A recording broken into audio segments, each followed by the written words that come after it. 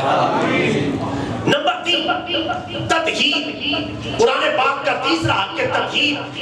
تطہیر کا مطلب ہے قرآن پاک پڑھنے والا کا پاک صاف ہونا۔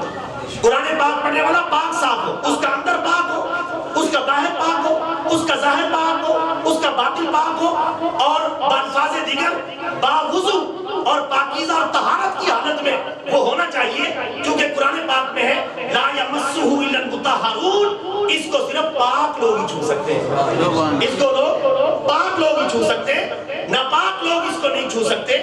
اس لیے یہ قرآن پاک کا تیسرا حق ہے کہ تطہیر ہونی چاہیے، طہارت ہونی چاہیے، آدمی کا ظاہر و باطن پاک ہو اور باوضو ہو کے پاکیزہ جگہ پر بیٹھ کر اللہ کی کتاب کی تلاوت کرے، خوشبو لگا کر قرآن پاک کی تلاوت کرے، قرآن پاک کے حقوق کو ادا کرتے ہوئے جب وہ تلاوت کرے گا اللہ تعالیٰ کی رحمت کے فرشتے اس پر چھما چھم رحمت کی برسات برسائیں گے۔ یہ وہ کتاب ہے اللہ کی، جب توجہ کے ساتھ پڑھیں گے، چاہے مسجد میں پڑھیں اور چاہے اپنے گھر میں پڑھیں۔ نمبر 4 قرآن پاک کا چوتھا حق ہے تلاوت۔ تلاوت قرآن پاک کا چوتھا حق ہے۔ تلاوت کا مطلب پڑھنا، قرآن پاک کو پڑھیں، اس کی تلاوت کریں۔ جب پاک ہو گیا اب تلاوت کریں۔ تلاوت کریں، کس طرح تلاوت کریں؟ اللہ قرآن میں فرماتا ہے پہلے سپارے میں الذین آتیناہم الکتاب یتلونہ حق تلاوتہ، جن لوگوں کو ہم نے کتاب دی ہے وہ اس قرآن پاک کی اس طرح تلاوت کرتے ہیں جس طرح تلاوت کرنے کا حق ہے۔ اللہ فرماتا ہے میرے بندے اس طرح تلاوت کرتے ہیں جس طرح تلاوت کرنے کا حق ہے، اس طرح میرے کلام کو پڑھتے ہیں جیسے پڑھنے کا حق ہے، اور اس طرح اس کی تلاوت میں مگن ہو جاتے ہیں جس طرح مگن ہونے کا حق ہے۔ میرے بندے اس طرح پڑھتے ہیں، اور جب بندہ اس طرح پڑھتا ہے اور جو روانگی کے ساتھ پڑھتا ہے، اللہ کے حبیب فرماتے ہیں وہ اللہ تعالیٰ کے پاکیزہ فرشتوں کی ہمراہی میں ہوتا ہے، اور جو اٹک اٹک کر پڑھتا ہے، زبان میں نکلت ہے، تیزی سے نہیں پڑھا جاتا، اٹک اٹک کے پڑھتا ہے لیکن صحیح صحیح پڑھتا ہے، اٹک اٹک پڑھنے والوں کے لیے اللہ تعالیٰ ڈبل ثواب عطا فرماتا ہے۔ یہ میں نہیں کہہ رہا، مشکات المصابیح کی حدیث مبارکہ ہے اٹک اٹک کر پڑھنے والوں کے لیے ڈبل ثواب ہے، کیونکہ وہ کوشش کر رہا ہے، محنت کر رہا ہے، ہمت کر رہا ہے اور اللہ کی کتاب کو پڑھنے کی کوشش کر رہا ہے۔ یہ تلاوت کلام پاک اس کا چوتھا حق ہے جو ہمیں ادا کرنا چاہیے قرآن پاک کا، اور اس کا کئی طریقے سے پڑھنے کے انداز ناظرہ پڑھیں، حفظ پڑھیں، جس طرح اللہ تعالیٰ آسانی پیدا کرے، اور کم از کم 10 سورتیں تو ہر مسلمان کو حفظ ہونی چاہیے، علم ترا سے لے کر والناس تک ہر بندے کو حفظ ہونی چاہیے۔ جس کو نہیں ہے وہ کرے گا نہیں کرے گا انشاءاللہ، جن کو ہے بڑی اچھی بات ہے، جن کو نہیں ہے کم از کم آخری 10 سورتیں تو یاد کر لیں، علم ترا سے لے کر والناس تک۔ اتنا قرآن پاک بھی ہمیں یاد نہ ہو تو بڑے افسوس کی بات ہے۔ ہمارے پیارے نبی صلی اللہ علیہ وسلم نے فرمایا جس سینے میں قرآن نہ ہو وہ ویران گھر کی طرح ہے۔ تفہیم سمجھنا، تدبر کرنا، تفکر کرنا، غور و فکر کرنا، قرآن پاک میں غور و فکر کرنا ہے۔ اللہ نے قرآن میں فرمایا افلا یتدبرون القرآن ام علی قلوب اقفالها، کیا لوگ قرآن پاک پر غور نہیں کرتے؟ کیا ان کے دلوں پر تالے لگے ہوئے؟ کیوں نہیں غور کرتے؟ افلا تعقلون، کیا تمہیں عقل نہیں؟ فانا تنفقون، کہاں اٹھائے جا رہے ہو؟ فائنا تذهبون، کہاں جا رہے ہو؟ میرے قرآن کو کیوں نہیں پڑھتے؟ میرے قرآن میں دنیا و آخرت کی ساری نعمتیں موجود ہیں، اس کو پڑھو، اس کو سمجھو۔ جب ہم نے پڑھ لیا اب اس کو سمجھنا ضروری ہے، اور سمجھیں گے کب؟ جب ہم اس کو ترجمے کے ساتھ پڑھیں گے، تفسیر کے ساتھ پڑھیں گے، کسی کو استاد بنا کر پڑھیں گے۔ استاد کے بغیر قرآن پاک سمجھ میں نہیں آئے گا۔ اللہ تعالیٰ نے جب قرآن اتارا ہے تو ساتھ میں محمد کریم کو بھی بھیجا ہے استاد بنا کر، کتاب ہی نہیں دی۔ اگر کتاب ہی دے دی جاتی تو پھر ہم کتاب اللہ ہی پڑھتے رہتے، لیکن کتاب اللہ خود پڑھ کے سمجھنا یہ مشکل کام تھا، اس لیے اللہ نے اپنے حبیب کو خود قرآن پڑھایا، اور ہمارے نبی کا دنیا میں کوئی استاد نہیں، ہمارے نبی کا ایک استاد ہے، وہ اللہ تعالیٰ کی ذات گرامی ہے۔ قرآن میں اللہ فرماتا ہے الرحمن علم القرآن، رحمان وہ ہے جس نے اپنے حبیب کو قرآن سکھایا۔ تو ہمارے پیارے نبی صلی اللہ علیہ وسلم دنیا میں کسی کے شاگرد نہیں ہیں، اللہ کے شاگرد ہیں اور پوری کائنات کے استاد ہیں، پوری کائنات کے استاد ہیں۔ ہمارے پیارے نبی صلی اللہ علیہ وسلم سے بہتر کتاب، بہتر نظام، بہتر قانون نہ کوئی مائی کا لال لا سکا ہے اور نہ کوئی لا سکتا ہے۔ اب چلے گا تو محمد رسول اللہ کا قانون چلے گا، کتاب اللہ کا قانون چلے گا، اللہ تعالیٰ کے دین کا قانون چلے گا۔ اب تورات پر عمل کرنا جائز نہیں رہا، انجیل پر عمل کرنا جائز نہیں رہا، زبور پر عمل کرنا جائز نہیں رہا، اب کسی نبی کا کلمہ پڑھنا جائز نہیں رہا۔ اب کلمہ پڑھا جائے گا تو محمد رسول اللہ کا کلمہ پڑھا جائے گا، لا الہ الا اللہ محمد رسول اللہ، اب یہ کلمہ چلے گا، اس کے علاوہ کوئی کلمہ نہیں چل سکتا، اب کسی نبی کا کلمہ پڑھنا جائز نہیں۔ اس لیے میرے اور آپ کے نبی صلی اللہ علیہ وسلم نے فرمایا اگر بفرض محال میرے دور میں موسیٰ علیہ السلام بھی آ جائیں ان کو بھی میرا ہی کلمہ پڑھنا پڑے گا، ان کو بھی میرا ہی کلمہ پڑھنا پڑے گا، اس کے بغیر کوئی چارہ کار نہیں ہے۔ تو جب اللہ کی جو نازل کردہ آسمانی کتابیں ہیں سابقہ، ان کو قرآن پاک کے مقابلے میں آج کے دور میں نافذ کرنا جائز نہیں، تو دنیا کے بنائے ہوئے قانون، اقوام متحدہ کے بنائے ہوئے قانون، اسمبلیوں کے قرآن و حدیث کی مخالفت میں بنائے ہوئے قانون، ان کی ہمارے نزدیک ذرے کے برابر بھی حیثیت نہیں۔ جہاں اللہ کے کلام کی بات آ جائے گی اور پیارے نبی کی بات آ جائے گی، ہم اس کے مقابلے میں ہر بات، ہر قانون، ہر آئین کو اٹھا کر ردی کی ٹوکری میں پھینک دیں گے، جو کہ یہ ہمارے ایمان کا تقاضا ہے، یہ ہمارے ایمان کا تقاضا ہے۔ تو تفہیم، تو ارادہ کریں کہ انشاءاللہ قرآن پاک کو سمجھ کے پڑھا کریں، سمجھ کے پڑھیں گے کہ نہیں پڑھیں گے، سمجھ کے کس طرح پڑھیں، ترجمے کے ساتھ پڑھیں، تفسیر کے ساتھ پڑھیں، اور اس کے بعد جو ہے اساتذہ کرام، ائمہ کرام جو ہے مسجدوں کے امام ہیں، یہ بیچارے انتظار ہی کر رہے ہوتے کوئی سیکھے، کوئی پڑھے، ان سے آ کے ٹائم لے، پڑھے اور کتاب اللہ کو سمجھے۔ سارے بھائی کوشش کریں گے۔ نمبر 6، قرآن پاک کا چھٹا حق جو ہمارے اوپر لازم ہے، مسلمانوں پر لازم ہے، امت مسلمہ پر لازم ہے، وہ ہے تعلیم۔ کیا ہے؟ تعلیم۔ قرآن پاک کو سمجھ بھی لیا، اب اس کی تعلیم بھی دینی ہے، اب اس کی تعلیم بھی دینی ہے، اس کو پڑھانا بھی ہے، پڑھ تو لیا، سمجھ بھی لیا، اب اس کو پڑھانا بھی ہے، اس کی تعلیم بھی دینی ہے، اس کے علم کو عام بھی کرنا ہے، اس کے اساتذہ بن کر، اس کے معلم بن کر ناظرہ پڑھانا ہے، حفظ پڑھانا ہے، ترجمہ پڑھانا ہے، تفسیر پڑھانی ہے، اور پھر ان علماء کو رسپیکٹ دینی ہے جو قرآن پاک کو پڑھا رہے، قرآن پاک کو سکھا رہے۔ ان کو یہ نہ سمجھے کہ ملا کی دوڑ مسجد تک، یہ کہہ کے جان نہ چھڑا لیں، ورنہ قیامت کے دن پھنس جائیں گے کہ ہم نے علماء کی قدر کیوں نہیں کی، جن کے پاس اللہ کی کتاب کا علم تھا، ان کی قدر کیوں نہیں پہچانی، اور ان کے ساتھ مل کر تعلیم قرآن کو عام کیوں نہیں کیا۔ یہی ہے آرزو کہ تعلیم قرآن عام ہو جائے، ہر ایک پرچم سے اونچا پرچم اسلام ہو جائے۔ یہ آرزو ہر مسلمان کی ہونی چاہیے۔ تعلیم قرآن کا سلسلہ اپنی مسجدوں میں، مدرسوں میں، اپنے گھروں میں عام کرنا چاہیے۔ تعلیم قرآن کا سلسلہ ناظرہ کی شکل میں، حفظ کی شکل میں، ترجمے کی شکل میں، تفسیر کی شکل میں، ایک ایک آیت، دو دو آیت، ایک ایک سورت، دو دو سورتیں، جس طرح آسانی ہو روزانہ کی بنیاد پر اللہ تعالی ہم سب کو عمل کی توفیق عطا فرمائے۔ نمبر 7، تعمیل۔ قرآن پاک کا 7واں حق ہے تعمیل، تعمیل عمل کرنا۔ اب ہم نے پڑھ بھی لیا، سمجھ بھی لیا، اس کی تعلیم کو بھی عام کر رہے، عمل کون کرے گا؟ عمل بھی تو ہم نے کرنا ہے۔ اب عمل کی باری، عمل سے زندگی بنتی ہے، جنت بھی جہنم بھی۔ یہ خاکی اپنی فطرت میں نہ نوری ہے نہ ناری ہے، اگر عمل نہیں کیا تو بات نہیں بنے گی۔ تعمیل کرنا، قرآن پاک پر عمل کرنا ضروری ہے، اور قرآن پاک پر عمل کیے بغیر نہ ہم اللہ کو راضی کر سکتے ہیں نہ رسول اللہ کو راضی کر سکتے ہیں۔ قرآن پاک پر عمل کریں گے اللہ بھی راضی ہو جائے گا، اللہ کے پیارے رسول بھی راضی ہو جائے. تعمیل قرآن کریں, قرآن پاک پر عمل کریں, اس کے مطابق زندگی کو ڈھالیں, اپنی زندگی کو چیک کریں کہ کون کون سی باتیں میری قرآن کے مطابق ہیں اور کون کون سی باتیں قرآن کے مخالف ہیں. جو مطابق ہے اللہ کا شکر ادا کریں, جو مخالف ہے ان کو مطابق اور موافق بنانے کی کوشش کریں, عمل کریں قرآن پر. اور قرآن پر عمل تب ہوگا جب قرآن پاک ہم نے پڑھا ہوگا, سمجھا ہوگا, تب عمل ہوگا, تب صحیح معنی کے اندر عمل کر پائیں گے. اللہ تعالیٰ ہمیں عمل بالقرآن کی دولت سے بھی مالا مال فرمائے. نمبر 8 تطبیق. نمبر 8واں کون سا ہے؟ تطبیق. تا تا با یا قاف بڑا. تطبیق. تطبیق کا مطلب ہے مطابقت پیدا کرنا.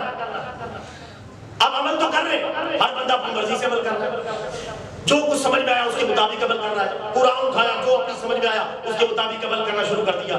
ایسے نہیں, تطبیق کے ساتھ عمل کرنا ہے. تطبیق کس سے؟ رسول پاک کی سنت سے, سیرت سے. تطبیق ہونی چاہیے, مطابقت ہونی چاہیے. رسول پاک کی سیرت میں دیکھیں گے کہ آپ نے قرآن پر کیسے عمل کیا تھا. رسول پاک کی سنت کیا ہے, رسول پاک کا اسوہ حسنہ کیا ہے, رسول پاک کا طرز زندگی کیا ہے, رسول پاک کا طرز حیات کیا ہے. اس سے تطبیق دیں گے, مطابقت پیدا کریں گے, موافقت پیدا کریں گے. رسول پاک کی تعلیم کے مطابق عمل کریں گے تو اللہ عمل کو قبول فرمائے گا. اپنی مرضی کے مطابق عمل کوئی کرے گا تو بات نہیں بنے گی, ادھر نکل جائے گا, کوئی ادھر نکل جائے گا, ادھر نکل جائے گا, ادھر نکل جائے گا. ادھر ادھر نہیں نکلنا, رسول پاک کے پیچھے پیچھے چلنا ہے, رسول پاک کے پیچھے پیچھے چلنا ہے. اللہ قرآن میں فرماتا ہے فَاتَّبِعُونِی یُحْبِبْکُمُ اللَّهُ. اے پیارے حبیب تم کہہ دو میرے پیچھے پیچھے چلو, اللہ تعالیٰ تمہیں اپنا محبوب بنا لے گا. رسول پاک کے پیچھے چل کر سنت کے مطابق, سیرت کے مطابق عمل کرنا ہے, تب ہمارا عمل مقبول ہوگا. اپنی مرضی کے مطابق ہی عمل کرتے رہیں گے, قرآن کی آیت کا کچھ سے کچھ مطلب نکال لیں گے, اپنے ذہن میں جو آیا, لغت سے جو اٹھایا اور ادھر ادھر سے جو پڑھا اس کے مطابق شروع کر دیا. ایسے کریں گے اللہ اس عمل کو قبول نہیں کرے گا, کیونکہ اللہ نے قرآن میں بتا دیا ہے لَقَدْ كَانَ لَكُمْ فِي رَسُولِ اللَّهِ أُسْوَةٌ حَسَنَةٌ. تمہارے لیے رسول اللہ کی زندگی بہترین نمونہ ہے. قرآن پر عمل اس طرح کرنا ہے جس طرح رسول پاک نے اپنی زندگی میں کر کے دکھایا ہے. حضرت عائشہ رضی اللہ تعالیٰ عنہ سے پوچھا گیا, اے مومنوں کی ماں ہمیں یہ بتائیں رسول پاک کے اخلاق کیسے تھے, آپ کی عادات کیسی تھی, آپ کے خصائل کیسے تھے, آپ یہ تو ارشاد فرمائیں. آپ رضی اللہ تعالیٰ عنہ نے بڑا پیارا جواب دیا. آپ نے فرمایا کانا خلقہم قرآن. مجھ سے پوچھ رہے ہو کہ رسول پاک کے اخلاق کیسے تھے, قرآن کو پڑھتے چلے جاؤ, رسول پاک کے اخلاق کو دیکھتے چلے جاؤ. قرآن پاک سر تپا رسول پاک کے اخلاق کا نمونہ ہے, اور رسول پاک سر تپا قرآن پاک کے اخلاق کا نمونہ ہے. قرآن پاک میں جو کچھ کتابی شکل میں آیا ہے رسول پاک نے مجسم شکل میں اس پر عمل کر کے دکھایا ہے. کانا خلقہم قرآن, آپ کا اخلاق قرآن تھا, قرآن پڑھتے چلے جاؤ, رسول پاک کی سیرت کے نمونے حاصل کرتے چلے جاؤ. اور اللہ نے بھی قرآن میں کہہ دیا ہے, اس لیے میں کہہ رہا ہوں تطبیق یہ قرآن پاک کا 8واں حق ہے کہ سیرت اور سنت کے مطابق قرآن پر عمل کرنا ہے. اللہ نے قرآن میں فرمایا 28ویں سپارے میں وَمَا آتَاكُمُ الرَّسُولُ فَخُذُوهُ وَمَا نَهَاكُمْ عَنْهُ فَانْتَهُوا.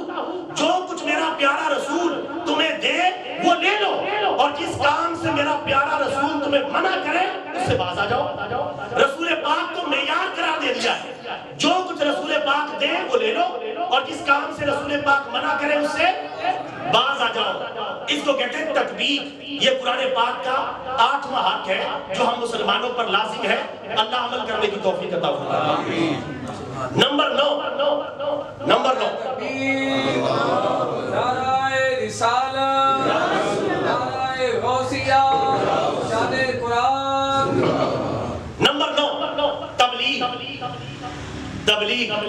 تطبیق بھی پیدا کر لی. اب تبلیغ, اب گھر ہی نہیں بیٹھ جانا, قرآن پاک کو لے کے گھر ہی بیٹھ رہے, دبک کے بیٹھ جائے, چھپ کے بیٹھ جائے, نہیں, اس کو میدان عمل میں لے کے نکلنا ہے. تبلیغ کرنی ہے, دعوت دینی ہے, پیغام پہنچانا ہے. خدا نے کی ہے دوہری خدمتیں, تیرے سپرد خود تڑپنا ہی نہیں اوروں کو تڑپانا بھی ہے.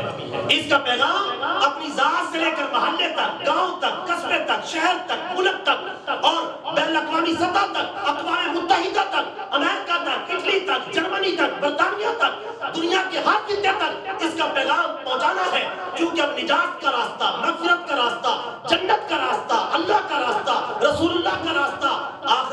بخشش کا راستہ قرآن کا راستہ ہے. اب یہ پیغام دنیا تک پہنچانا ہے، ہم نے تبلیغ کرنی ہے، دعوت دینی ہے، پیغام پہنچانا ہے. یہ قرآن پاک کا حق ہے. رسول پاک نے فرمایا، بخاری شریف کی حدیث ہے، بلغوا انی ولو آیا، پہنچا دو میری طرف سے اگر کہ تمہیں ایک ہی آیت کا علم ہے. ایک آیت کا بھی علم ہے تو ہم پر لازم ہے خود بھی اس پر عمل کریں اور دوسروں تک بھی پہنچائیں. یہ نہ سمجھیں یہ صرف علماء کا کام ہے، پیروں کا کام ہے، مدرسے والوں کا کام ہے، اماموں کا کام ہے، مسجد والوں کا کام ہے. میرے بھائیوں، یہ کسی فرد بشر کا کام جو ہے عام بشر کا یا کسی عام شعبے کا یا عام کسی جو ہے خاص جو ہے گروہ کے لوگ ہیں ان کا کام نہیں ہے. یہ ہر اس بندے کا کام ہے جس نے کلمہ پڑھا ہے لا الہ الا اللہ محمد رسول اللہ. جس نے یہ کلمہ پڑھا ہے، توحید و رسالت کی گواہی دی ہے، اس پر لازم ہو گیا ہے رسول پاک کے فرمان کے مطابق پہنچا دو میری طرف سے. اگرچہ تمہیں ایک آیت کا علم ہے، ایک آیت کا، ایک بات کا علم ہے، اسے آگے پہنچاتے چلے جاؤ. دیے سے دیے کو جلاتے چلو، جو سیکھا ہے اس کو سکھاتے چلو. یہ قرآن پاک کا 9واں حق ہے ہم مسلمانوں کا.